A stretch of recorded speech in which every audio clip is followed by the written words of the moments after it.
common purpose and he forfeits the right for protection, the referee issues a red card on the player that retaliates and warns the initial foul. So let's play a fair game. Allow the referee to go with the flow of the game, and where there are fouls committed, the referee will blow the whistle. Please. Otherwise, the next foul, Honorable Souls, is a red card. And in this case, a red card will mean you will leave the proceedings. Honorable Nomval. Yeah, no, thanks, Chair. Chair, we are raising our hand for two things. The first one, Chair, is that we believe that this could have been handled better, but it's not something that can put us on a stand still.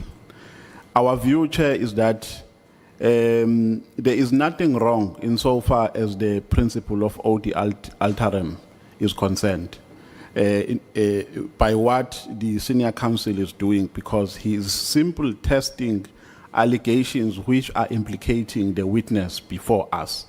But I think that, Chair, the counsel was supposed during consultation to guide the witness, to say to him, these are the issues that you are expected to respond to during the interview in an ad hoc committee. So we're just speaking for the future now to say, in future, the council can do better by ensuring that there is no witness who comes here and say, I've been ambushed. I could have done better in terms of giving responses had I been given enough opportunity to prepare for responding to these averments or allegations. But that is not an issue we are willing to die for. I'm raising my hand for a follow-up question, Chair. If I heard you correctly, Mr. Nkabinde, you said you did not know Brown Mokgotsi before you were given an instruction by the minister to facilitate a meeting. That's correct, Chair. And that instruction, that meeting that you are talking about took place in November, correct? The first meeting? Around October, November. Yes, I said around, but under corrections, because I don't have my information. All my information are in those gadgets. Okay, around October. I could be precisely. Yes, around October, November. So the minister, when did the minister give you his number? Mr. Mokgotsi's number? When did he give you?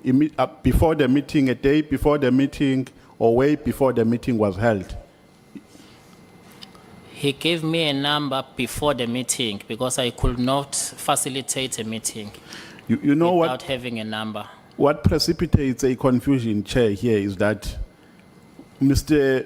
Nkabinde says in his statement, he was called by General Nhlanhla Mkhwanazi in September 2024. General Nhlanhla Mkhwanazi was asking him about Brown Mokgotsi. And he says, in his reply, he said to General Nhlanhla Mkhwanazi, I know Mr. Mokgotsi as a close, and well, he's now saying he didn't say he's a close associate, but he says, he said to General Nhlanhla Mkhwanazi, I know Mr. Mokgotsi as a person who is close to the minister. And that was in September. Again, he says he did not know Brown Mokgotsi up until he was instructed by the minister to facilitate a meeting around October and November. Now, a call from General Nhlanhla Mkhwanazi was made before the meeting for which he was instructed to facilitate. So that's where the confusion is. I think there's a lot of contradiction that the witness is making. Yes. Was Brown Mokgotsi there? No, he was not there. Okay. Honorable Malem. And Chief Chief of Staff, is this affidavit your affidavit? Yes, it's correct. Do you confirm everything that is in this affidavit? It's correct. Did you have your gadgets when you were writing this affidavit? No, dates I was thumb sucking. So we are being given a thumbs-up information here in front of the nation, and we must accept that. Because the simple thing should have been to the evidence leaders, I don't have my gadgets, and as a result, I'm unable to give you an accurate information. Because you are under oath.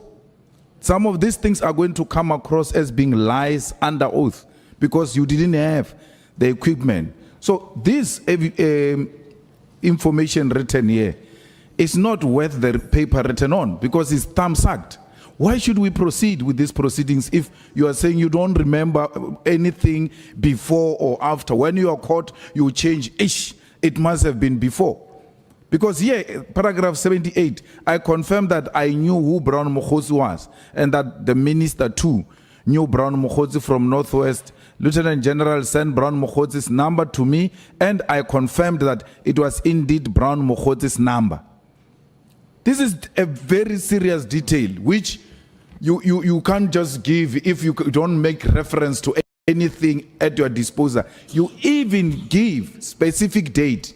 You say 30th September. We struggle with our children's birthdays here. When you remember 30th September without facilities, and then you come and say, when it doesn't favor you, I don't have my gadgets. Therefore, I don't remember. But we have an affidavit which they are saying it was thumbs-up, Chair. Thanks. That is a sworn statement, and on top of it is the oath that has been administered here. Chief Whip, you will respond to the two. I'm taking the question from Honorable Malema and then the Chief Whip. Then we'll give you time to respond. Chief Whip? No, thanks, Chair. Good afternoon. I'm Mr. coming, Nkabinde. Honorable Skosana. Yeah. Yeah. No, I think I'm partly covered by what Honorable Malema has raised, because my question primarily, Mr. Nkabinde, was to ascertain the basis upon which you were deciding on your sworn-in affidavit to choose October, November. What were the basis? I understand that the gadgets are not with you. I understand that there's a Lusigi meeting, but there are two choices you have made which are quite striking. And these are choices you made voluntarily. The first one is to decide that we are going to say October, November. The second choice you have made here now before us is the second choice you have made without us forcing you to decide on it, is to tell us that essentially the only time you had the number or the contact details of Mr. Mokhosi was shortly few days before you arrange the October-November meeting. That's your choice as well. We did not force you to that decision. So my question is, what makes you to, I mean, the first one, why did you decide to place November, October, November? Let's start with the matters raised by Honorable Malema. Chairperson, when I was consulted by the evidence leader, I was upfront with them that it is so unfortunate that I can't be precise with dates because I don't have information with me because of gadgets. Then I was advised to more or less, do you think it could be when? So this, I made this reference based on that, of which now I can confirm, guided by the call of General Mkhwanazi, of which even that call, I can't be precisely, it was 30 September. I'm just guided by what he said. But Yeah, I can be... Just hold it a moment. If we are not accurate in terms of the dates or the days, let's use the chronological method. Between the two events, which one came first?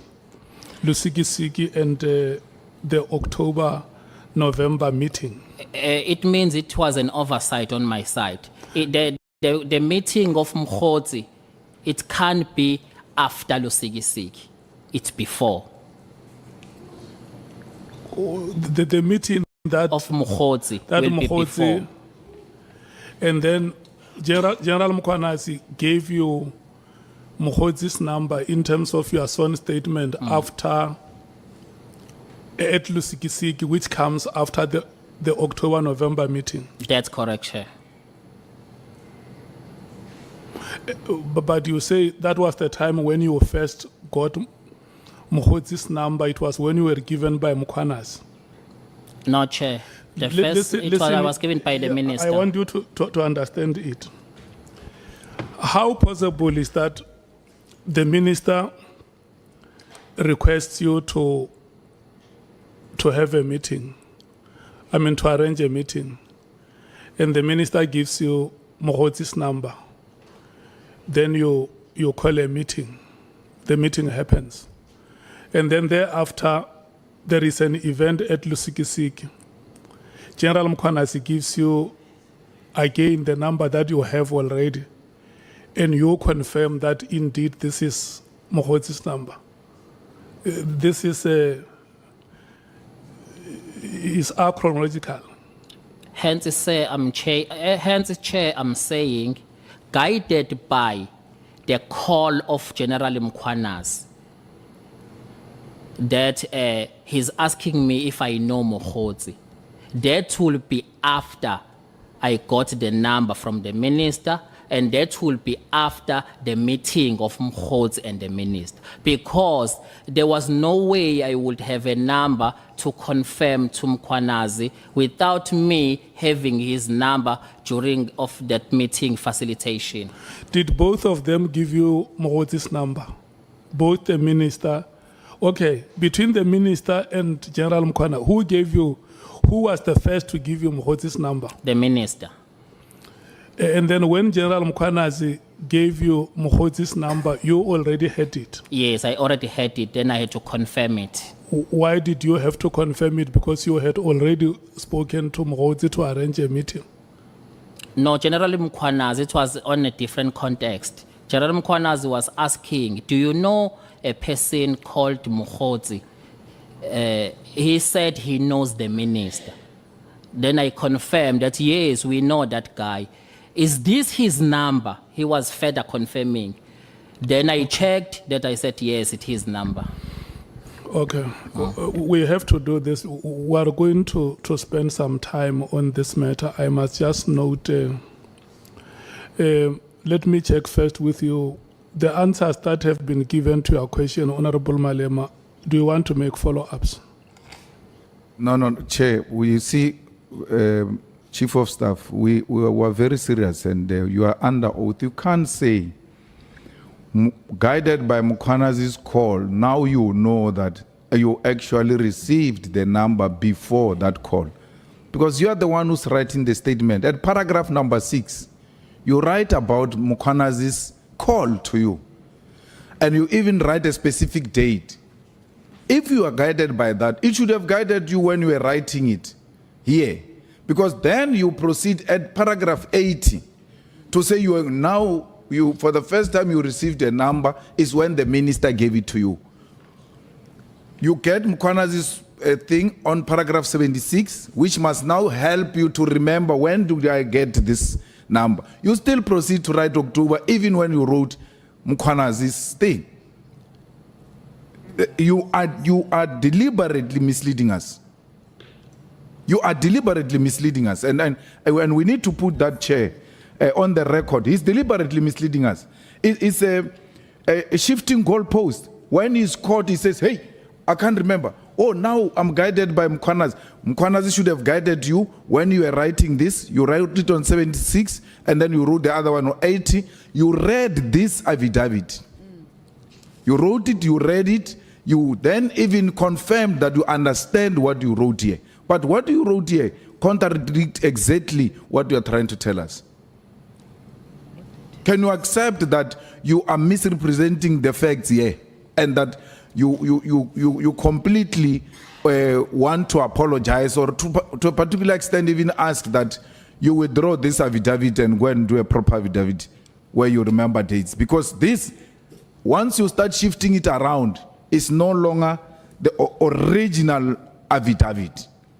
Once you start saying 80 must come before 76, then it's no longer the original affidavit before us here.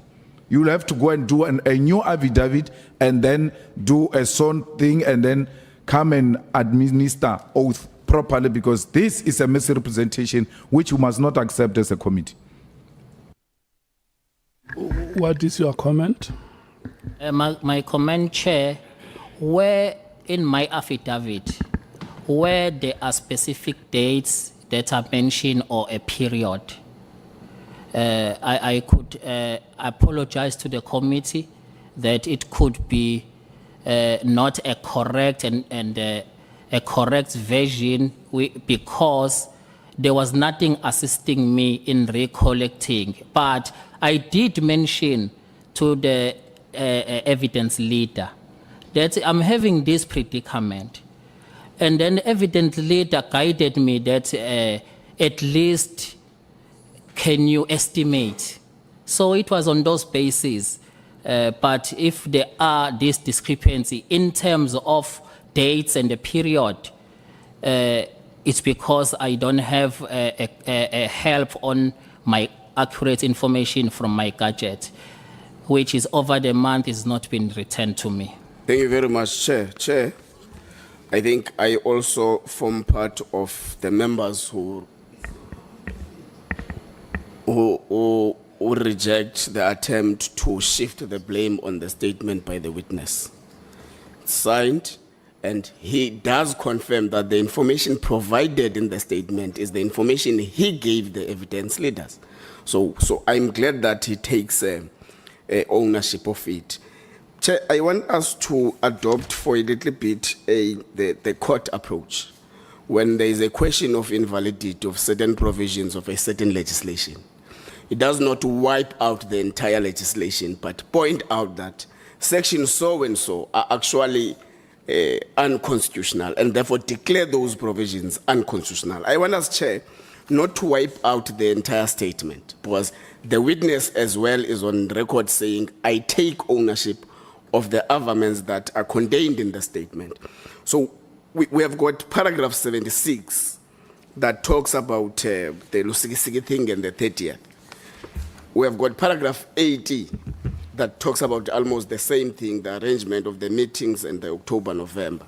Then we have got paragraph 81 that talks about whether in official residence or a private residence. So I want us to note those three and give his legal team and the evidence leaders during the break to look if there are no other irregularities in respect of the sequence of events, so that they fix that immediately before we come back. But one thing I want to check, Chair, is that what form of communication do you use when you arrange official meetings of the minister? It depends. Official meetings, maybe with other departments. Okay. It will be What emails. form of communication did you use You use to arrange? WhatsApp or emails or intercom? And specifically, Chair, with Brown Mohots? It was a phone call. It was a phone call. Yes, No Chair. emails, nothing. No emails. I don't I'm even asking, have Chair, it. was okay, Chair, let me leave it for now. I'm going to pursue it further some other time. Okay, Honorable Matthews, Honorable Malema. Chair, and we must note that this is not just an oversight, it's perjury. We're talking about dates. It's not like a official residence matter and non-residence matter. And more than likely, these dates are correct, that it was October, November, because the minister went to go and visit the mine, Stilfontein, in November, and that's documented. So it's intentional and it's perjury. And as the EFF, we're going to go and open a case of perjury after this. Because if we are going to adopt the approach that we must take some sections as they do in court as a mistake and an oversight, as we continue during this entire process, we are going to have to say, okay, this paragraph also, it was an oversight. This is a very short statement. You even have attorneys, so it was deliberate. And it also speaks to another point that you are not doing a sworn statement to the Parliament of South Africa serious. How many other statements have you given in this country that were not serious? You just write things freely and loosely.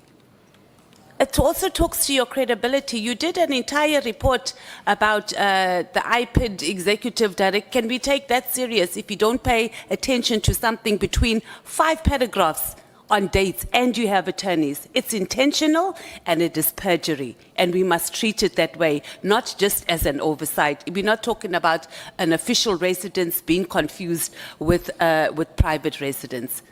And we're going to have other witnesses come here not taking what they are doing here in Parliament serious and treating us like, oh, okay, we're not sure of the dates. And even in the statement also, it should have been noted, I don't have my gadgets, I'm not sure about the dates. If you didn't know the dates, you should know that. You've been in the industry or in the service since 2018. You don't take chances, and especially dates. No, it's perjury. Thank you. Honorable Malim. Chair, I hear your ruling, but you know, colleagues, a man sits in front of you and say, I was thumb sucking this affidavit. He used that word. And then you still, if you take yourself serious, want to go on with an affidavit of being thumb sucked. He said it. I've thumb sucked this thing. October, November, and also, Chair, I want to put it on record, he's lying. October, November, it's a correct date because that minister went to the mine on the 14th of November. Not in July, on the 14th of November. And then now he says, no, October, November, he's caught in a lie. He changes to be prior, the call of Mkwanas. It's a lie. It's perjury, it's a lie. He needs to be arrested for lying to Parliament, lying under oath. So, we can go on a break, but if you take yourself serious, a man sits in front of you and say, I was thumb sucking this thing because I didn't have my gadget. He didn't only speak about dates. He's thumb sucking because he didn't have his gadget. The best would have been, which is what one of the honorable members asked him to do. Can't you ask to be recused on a hindsight, Chief of Staff? On a hindsight, it should be you say, it looks like I made a mistake here. Let me withdraw this and then go and prepare properly and then make references. Because this information I'm giving you about Minister being at the mine on the 14th of November is in the media. It's a public information. Minister being in Lusikisiki is a public information. It doesn't require a diary. You went there for people who were killed and all of that. So I'm appealing to you, members of the committee, that a man can't say to once I say I was thumb sucking, it means I didn't take this thing serious. Therefore, I don't take you serious. And therefore, I don't take the people of the Republic of South Africa serious. That is correct, sir. Okay. Thanks, Chair. Honorable James. Thank you, Chair. Mr. Nkabinde, jy mors ons se tyd hier vandag. You're really wasting our time. I want to ask you, are you the only person in that department that has access to dates? Does the minister not have a PA? No other support staff you could have verified these dates with? That's the one thing. Secondly, you've given us a sworn statement. You have sworn this morning. You now come and you say you have thumb-sucked dates. You have a guided statement, and your dates are based on what previous witnesses have said. Are we really meant to probe further on a statement that is not truthful, on a statement that won't guide us to a means to an end? Because that's why we're here. We need to connect the dots. And when you're sitting there telling us, I don't know, it could have been 2 months prior, it could have been 2 months earlier, that is not even close. Are we meant to sit here today and even probe you with as to when things happened when you've given us a written statement? I don't think we should continue with you today. Chair, in terms of arranging the meeting with Brown, there will be no other staff member who would have been involved because it was only me having a Brown's number and contacting Brown. And another thing with the statement, I was truthful and very open to the evidence leaders.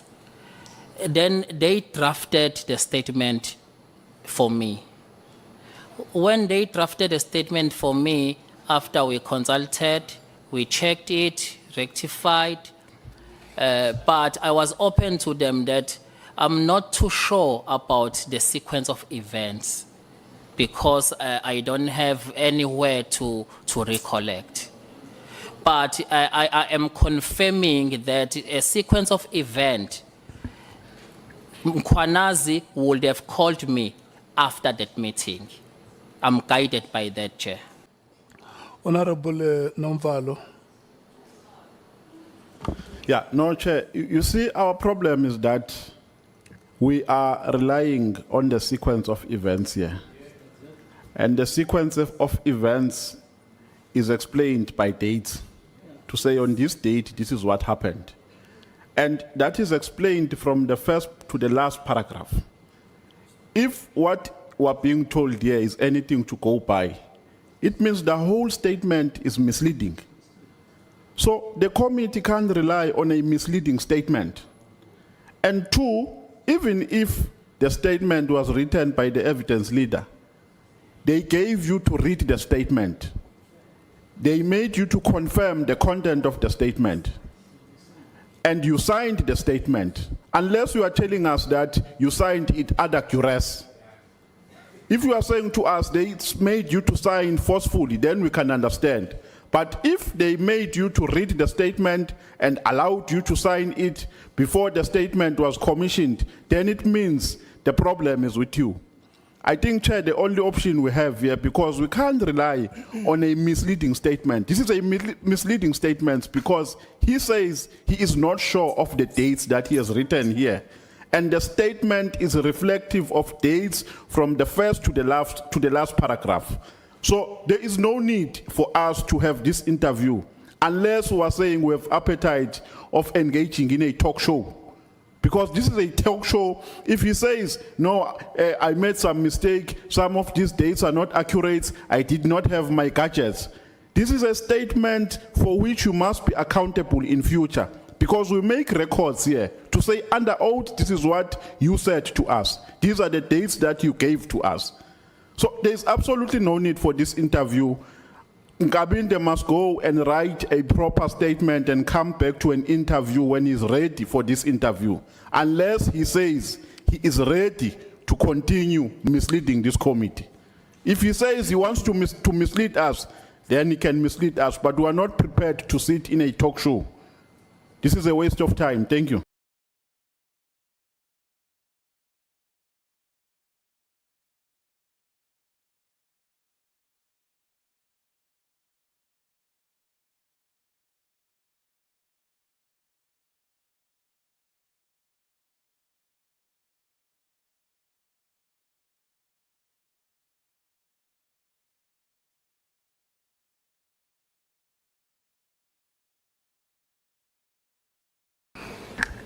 Thank you so much, Mr. Nkabinde and your team. I believe that you had time to make reflections during the break. Yes, Chairperson. Did you do so? That's correct. And do you still take ownership of the statement that you deposited with our legal team? Chairperson, I do take ownership. However, with regard to date discrepancies, I think I did not do much of a research because of the time was very short during my engagement. So I think I definitely need to do a thorough homework in terms of, even if I estimate, but it should be a true reflection. Like, for instance, Chair, I'm even now starting to check my office and so forth. It appears that even the date of 30 September is wrong, Okay. of Lusigisigi. So No, it's, no, it's fine. Don't becoming say, a mess. don't say many things. Do you, It's now becoming a as mess. the chief of staff in the office where you work, do you develop monthly or weekly programs? Weekly program, sir. And then in those programs, you list activities that will be happening, That's correct. and they happen under your supervision as the chief of staff. That is correct. And that can be interpreted to be some kind of a diary for the office under your supervision. That's correct. Okay. So it then means the information that you must present before this committee. If you don't have it here with yourself, you have it at the office. If you don't have it in your cell phone or in your laptop or any gadget, you have it at the office. Correct? Some chair, it will be like that, but some of the meetings, like the one for Brown, Do you have a PA yourself? no, I don't have. The minister has a PA who keeps a diary of activities, That is correct. and you manage the activities of the minister. That's correct. Okay. So, look, the statement that you have made here, that you do not have gadgets, by any professional standards is inexcusable, especially for a person in a position like the one that you hold of being a chief of staff, managing the day-to-day activities in the office of a minister. In the department, the DG may not know where the minister is, but you are going to know. And sometimes the DG is even informed by you that the minister is planning to go to Stelfontein on this day. If there is any report that you must prepare for us, please let's have the report ready, or a briefing. So the committee has unfortunately made a reflection on the evidence that you presented here, and is worried about the quality of statements that you have made before it. And so you will have to go back, because when you appear before us, you don't appear before us as an accused person. You appear before us as a South African who is having a conversation with the committee to help the committee to understand the difficulties. I mean, Advocate Patoi, when she was here, she said the criminal justice system is in a crisis.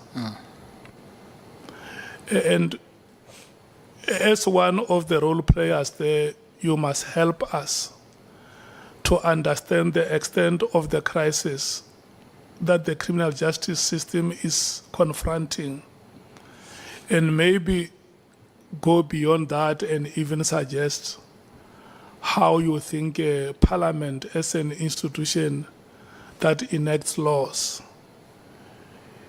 can make those interventions. And so far, or the length that we have gone with you, will not help us to achieve exactly that. And yeah, so we want you to go back and make honest reflections about the information that you think we deserve to get from you. If there is any moral standard that you subscribe to, summon that moral standard to your statement. if there is any ethical standard that you subscribe to, summon that ethical standard to your statement. If there is any badge of integrity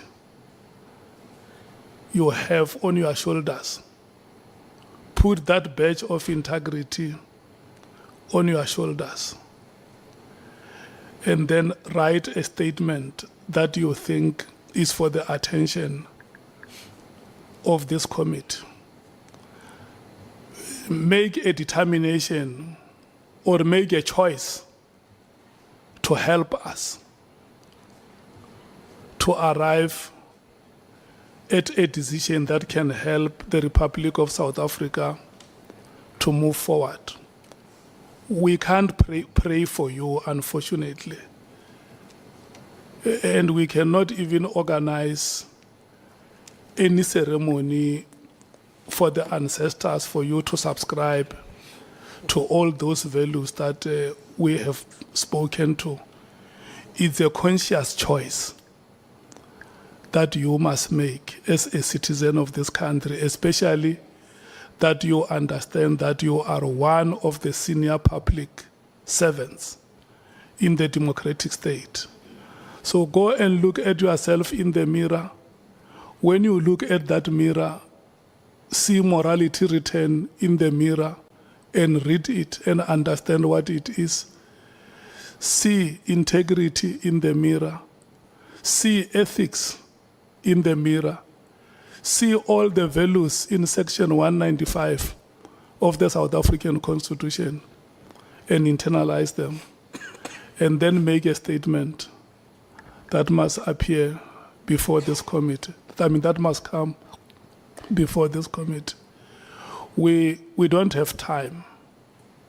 Our time is expiring on the 28th of November. And in the next 10 days, you should be ready. In the next 10 days. Your legal team is here with you, behind you. You don't have to interpret anything to them. They have heard what the committee is saying. We need from you that conscious choice to help us to move forward. Thank you so much. Honorable members, we have come to the end of the proceedings.